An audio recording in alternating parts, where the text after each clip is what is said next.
There you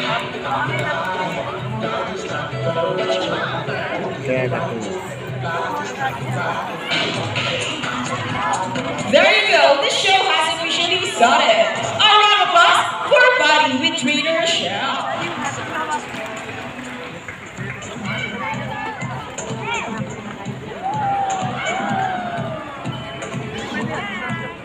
Hello everybody and welcome to Manila Ocean Park All-Star Bird Show with me, Trainer April.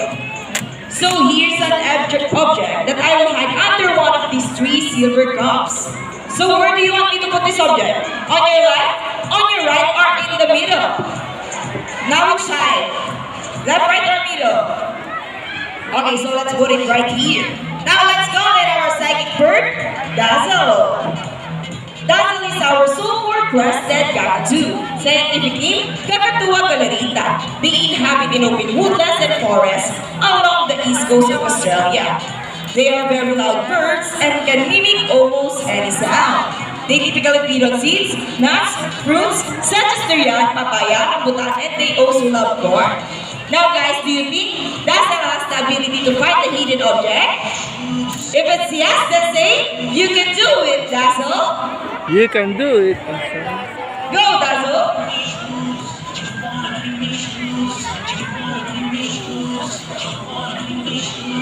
And she did it! A round of applause for Dazzle with Trainer Sean.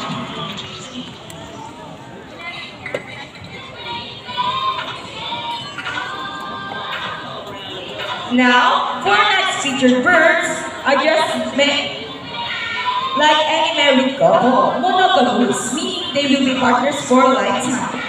Pretty romantic, huh? But as any couple will attest, in a relationship, there will always be battles. Meet Rico and Rika, our beautiful pair of blue and gold macaw. And today, they will battle it out who's the best in basketball game. But before we start this battle, I'll be dividing you into two groups. All the girls will cheer for Rika. Come on girls, let me hear you say, Rika, Rika. And all the boys will cheer for Rico. Come on boys, let me hear you say, Rico, Rico. Rico, Rico. Okay, first ready, trainers ready, set, go. Here's Rico on his first ball, followed only by Rika. Another one for Rico. For the last ball. And Rico wins. What can you say about the trainer, Jerry? You guys do this time. Hold it. I want another race. Oh, he wants another race, trainer JB? Are you sure about that? Do you want Rika to lose again? This time I guarantee you, this Rika will win. So what race do you have in mind? I want a ring race. So what is a ring race? The first bird who can drop 3 rings into the pool, the fastest, is the winner. That is a ring race.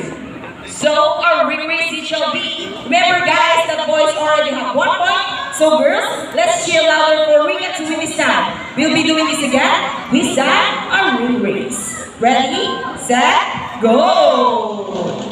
Here's Rika on his first ring. Followed only by Rika. Oh, wait. Rika, pick up the 3 rings at the same time. How far is that? And the winner is Rika! What can you say about the trainer, JB? Hey, you guys cheated! We didn't cheat. Rika is your brain. So it's true that girls are more talented than boys? A round of applause for Rika and Rico with Trainer Derek and Trainer JB.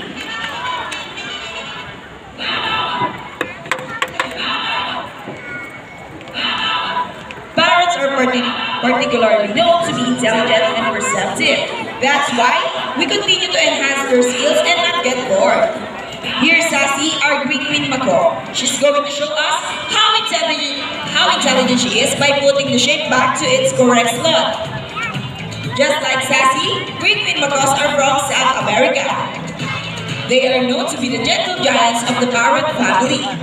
It is because they are the second largest next to the hyacinth macaws. They can grow up to 92 cm in length and can live up to 8 years old. scientific name is Arachlorofera. For the last shape, go Sassy. And there you go. Intelligent, right? A round of applause for Sassy with Trainer Sean. Yay!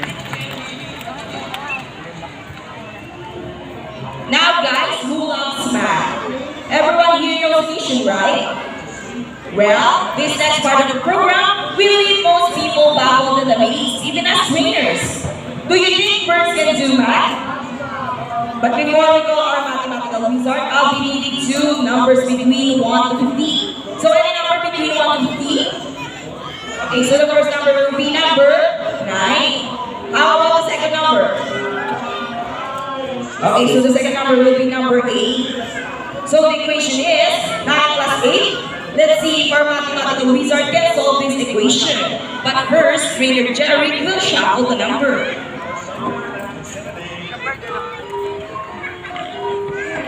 Now let's call in our hybrid macaw, Rocky.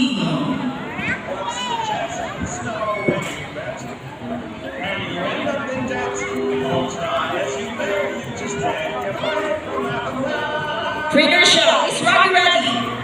Okay, go Rocky, solve the equation for us. And Rocky gets the first number correct. Okay, off to the second number, Rocky.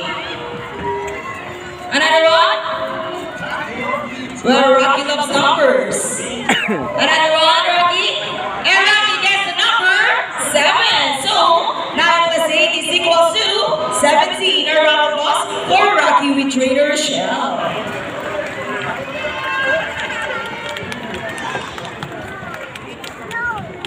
Ladies and gentlemen, now that you have seen our colorful and intelligent parrots, we would like to show you another species of birds here in Manila Ocean Park.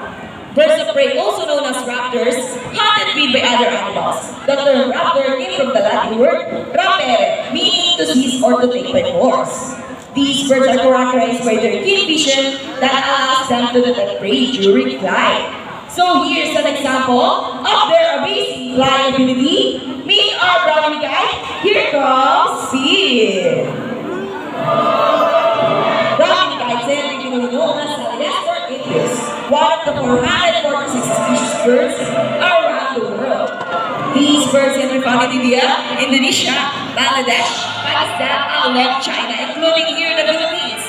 They are locally known as Lawin or Banog in Visayas region.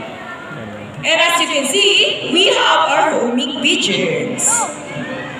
Homing pigeons has an innate homing ability, meaning they will generally return to its nest and mate. A round of applause for our brownie guide and our homing pigeons.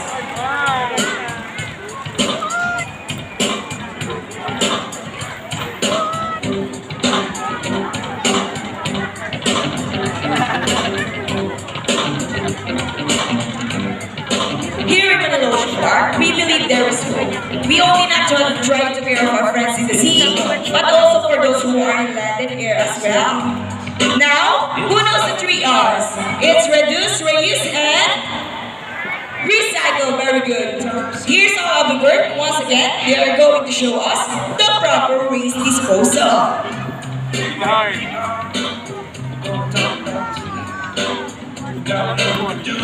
See, if our lovely birds can do it, so can we. Ladies and gentlemen, we hope you all enjoyed our show. Are the birds spectacular? Well, in our own way, no matter how small the effort, let's take action in saving them from exploitation or even extinction. Please let's all do our part in saving the world. Because remember, this is the only hope we got. So let me present the birds and the trainers that made this show possible. Trainer Jerry with Buddy. Trainer Rochelle with Rocky. And Trainer Sean with Speed. And again, I'm Trainer April. Thank you and goodbye. By the way guys, if you love to have some souvenir photos with our lovely birds, please approach our friendly photographer over there wearing a neon green t-shirt and they will assist you. Again, thank you for watching.